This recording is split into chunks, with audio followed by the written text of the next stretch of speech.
Welcome to सीखा smart classes में sir are के सिन्हा रवि सर। आज मैं आप लोगों के लिए लेकर आया हूँ ज्योग्राफी मतलब भूगोल का क्लास 10th का चैप्टर 12 प्राकृतिक संकट और आपदा। देखिए, चाहे वह आपका पहला एग्ज़ाम हो या फाइनल एग्ज़ाम हो, उसमें आपको आपदा से 8 मार्क्स का प्रश्न पूछा जाता है।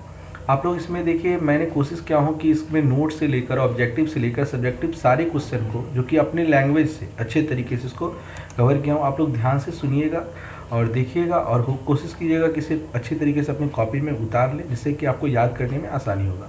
तो चलते हैं, चैप्टर को स्टार्ट करते हैं। आप लोग बिल्कुल ध्यान से सुनिएगा, क्योंकि वहाँ पर लिखा होता है कि विद्यार्थी को अपने शब्दों में लिखना है। तो आपको अगर ध्यान से सुनिएगा तो अपने तरीके से शब्दों से लिखने में एग्जाम में आसानी होगा। तो चलते हैं।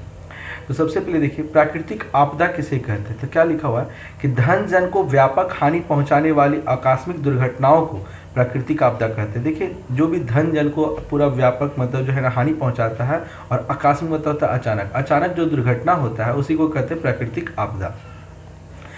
तो नेक्स्ट है, प्राकृतिक संकट किसे कहते हैं।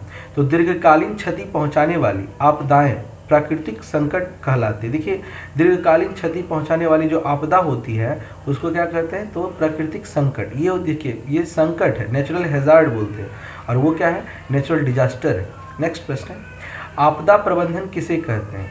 तो प्राकृतिक आपदाओं के विनाशकारी प्रभाव से मानव समुदाय की क्षति रोकने के लिए उठाए गए कदमों को आपदा प्रबंधन। देखिए, आपदा प्रबंधन का मतलब हुआ आपदा को रोकने का प्रबंध करना, है ना। तो जो विनाशकारी जो प्रभाव होगा उसको मनुष्य जो अपने तरीके से जो रोकता है उसी को कहते हैं आपदा प्रबंधन। नेक्स्ट है, धीमी गति से शुरू होने वाली आपदाएं कौन कौन सी। कुछ ऐसी आपदाएं जो धीमी गति से शुरू होता है, जैसे देखिए कौन कौन सा है। तो सूखा, देखिए धीरे धीरे सूखा पड़ता है। मरुस्थलीकरण, अगर पूरा मरुस्थलीकरण भी बनता है तो धीरे धीरे। समुद्र के स्तर में वृद्धि, है ना, जो समुद्र का जो लेवल होता है उसका बढ़ना जो होता है वो भी धीरे धीरे होता है। महामारी की बीमारी जो फैलता है वह भी जो होता है सब धीरे धीरे करके फैलता है। तो ये सब सारी जो है ये धीमी गति से होने वाली आपदाएं हैं।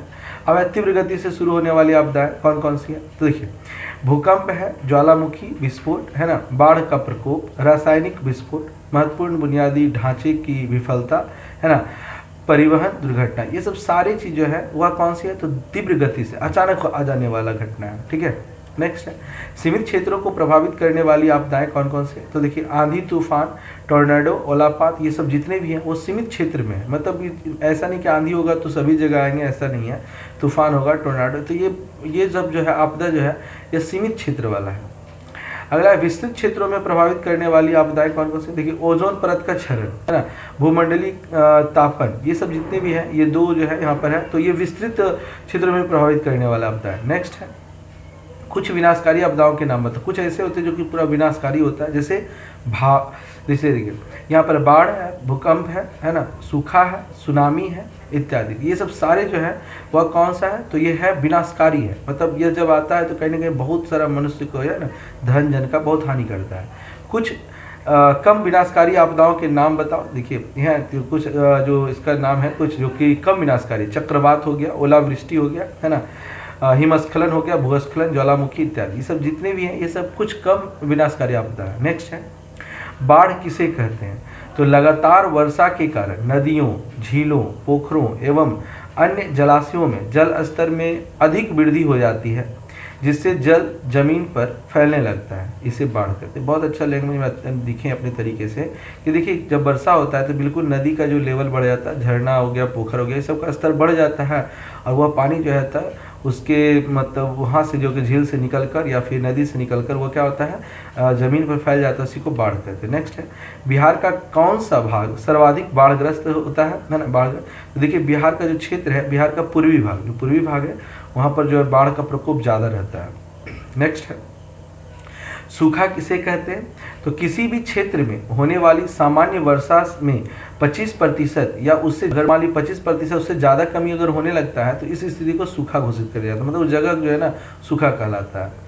भूकंप किसे कहते हैं। तो पृथ्वी के भीतर भूगर्भीय हलचल के कारण जब सतह पर की भूमि में कंपन उत्पन्न होता है तो इसे भूकंप कहते हैं। देखिए क्या है, पृथ्वी में अगर के भीतर भूगर्भीय अगर हलचल होता है उसके कारण से पृथ्वी का कंपन होना, इसी को कहते हैं भूकंप। नेक्स्ट है, बिहार में विनाशकारी भूकंप कब आया था? देखिए एक बार बहुत ज़बरदस्त भूकंप आया था बिहार में, लगभग 8.4 का तीव्रता था उसका, है ना। यह कब आया था? तो 15 जनवरी 1934 को, बहुत भयंकर आया था, है ना।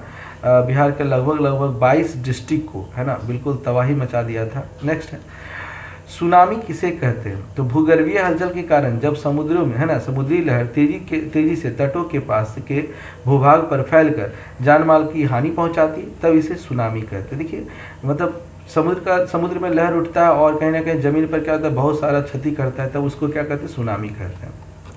नेक्स्ट है, भारत का कौन सा भाग सुनामी से ज़्यादा प्रभावित होता है? तो देखिए पूर्वी तट, है ना। अगर भारत जो बना हुआ है उसका एक पूर्वी तट एक पश्चिमी तट नीचे में देखेंगे भारत का, है ना। तो पूर्वी तट में ज़्यादा से ज़्यादा, क्योंकि बगल में बंगाल की खाड़ी पड़ता है, जिसके कारण से ज़्यादा प्रभाव होता है ना। नेक्स्ट है, चक्रवात किसे कहते हैं? तो पवनों का ऐसा चक्र जिसमें अंदर की ओर वायु दाब कम और बाहर की ओर जो है वायु दाब ज़्यादा होता है, तो उसे चक्रवात कहते हैं।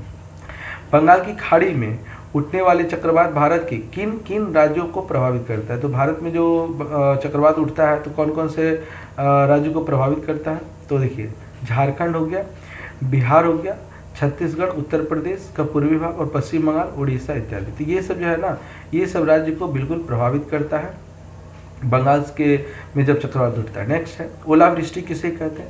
तो वर्षा के साथ साथ बर्फ के टुकड़े की बौछारों, है ना, जब वर्षा होता है उसके साथ बर्फ का जब बौछार होने लगता है तो ओलावृष्टि कहते हैं उसको, ठीक है। नेक्स्ट है, हिमस्खलन किसे कहते हैं? तो किसी ढलान वाली सतह पर तेजी से हिम के बड़ी मात्रा में होने वाले बहाव को, अगर मान लीजिए बहुत तेज से अगर पहाड़ है तो अचानक बर्फ का जो अचानक गिर जाना, तो उसको हिमस्खलन, हिम मतलब बर्फ हो गया, स्खलन मतलब उसका ससरना गिरना, ये सब हो गया, तो उसको कहते हैं हिमस्खलन। नेक्स्ट है कि भारत के किन राज्यों में हिमस्खलन एक सामान्य घटना है, वहाँ पर मतलब अक्सर होते रहता है। देखिए नीचे भाग में तो हो ही नहीं सकता है। नेक्स्ट है, देखिए हाँ सॉरी, इसमें कौन है? जम्मू कश्मीर, लद्दाख, हिमाचल प्रदेश और उत्तराखंड, ये सब जो है ना, इसमें सामान्य बात है हिमस्खलन। नेक्स्ट, भूस्खलन किसे कहते थे? भूस्खलन मतलब जमीन का खिसकना, है ना। तो ऊंचे भूभाग से भूकंप, वर्षा आदि कारणों से चट्टान का टूटकर मिट्टी, कंकड़, पत्थर व मलबे के साथ नीचे की ओर खिसकना या गिरना, है ना। अगर मान लीजिए कि वर्षा होता है तो मिट्टी या फिर बहाव से, जो नदी का बहाव से क्या होता है, मिट्टी वहाँ से कट के गिर जाता है, उसी को कहते हैं भूस्खलन। भारत के किन किन राज्यों में भूस्खलन सबसे अधिक होता है? तो देखिए भारत में जो है ना, जम्मू कश्मीर में, लद्दाख में, हिमाचल प्रदेश, उत्तराखंड, उत्तर प्रदेश की तराई भाग, सिक्किम, दार्जिलिंग और अरुणाचल प्रदेश, इस समय जो है ना भूस्खलन ज़्यादा से ज़्यादा आता है। तो आपको ऑप्शन के हिसाब से अपने ध्यान रखिएगा, मतलब उसमें ऐसा ऑप्शन देगा जो कि आपके पश्चिम का भाग रहेगा, है ना। सॉरी पश्चिम नहीं बोलिए, तो वैसा जगह दे देगा जहाँ पर कि भूस्खलन हो ही नहीं सकता है ना। तो वैसे जगह में आपको ध्यान रखना है, ये सब जगह में जो है भूस्खलन ज़्यादा होता है। नेक्स्ट है, ज्वालामुखी किसे कहते हैं?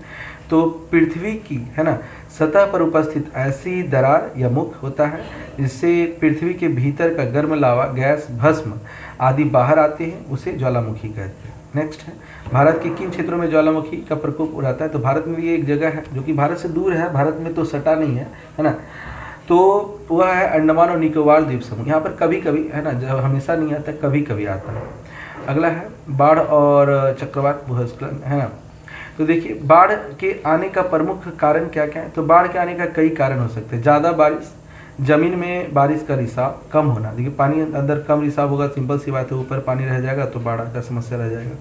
ज़्यादा बारिश के कारण नदी, यहाँ पर कोमा मत दीजिएगा, नदी का पानी ओवरफ्लो होना, यहाँ पर कोमा मत दीजिएगा, हटा दीजिए, ठीक है।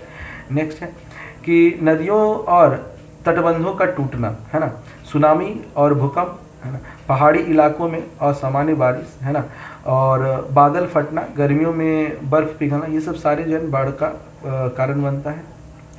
नेक्स्ट है, भारत में बाढ़ प्रभावित राज्यों के नाम तथा प्रभावित करने वाले नदियों के नाम लिखे। तो देखिए, है ना, तो किताब की तालिका से इसको देख के लिखना। अगला है कृत्रिम जलाशय क्या है? तो कृत्रिम जलाशय पृथ्वी और चट्टानी, है ना, चट्टानी नहीं होगा यहाँ पर, चट्टानों बांधों का, है ना, चट्टानों वाला बांध का जो है ना उपयोग करके बनाए गए मानव निर्मित जलाशय है। इसका उपयोग बाढ़ नियंत्रण, जल आपूर्ति और जल विद्युत उत्पादन सहित विभिन्न उद्देश्यों के लिए किया जाता है। तो ये रहे पार्ट 1। अब इसको पार्ट 2 जो है उसी का नोट्स आप लोग ध्यान से देखिएगा और अच्छे तरीके से इसको लिख लीजिएगा, है ना। ये पार्ट 1 है, मैं पार्ट 2 में इसको पूरा क्लियर कर दूंगा। जबकि एक चैप्टर में जो बहुत सारे प्रश्न हैं, जितने भी आपदा होते हैं सारे एक में दिए गए। आपको वीडियो अच्छा लगा लाइक सब्सक्राइब शेयर करें। Thanks for watching.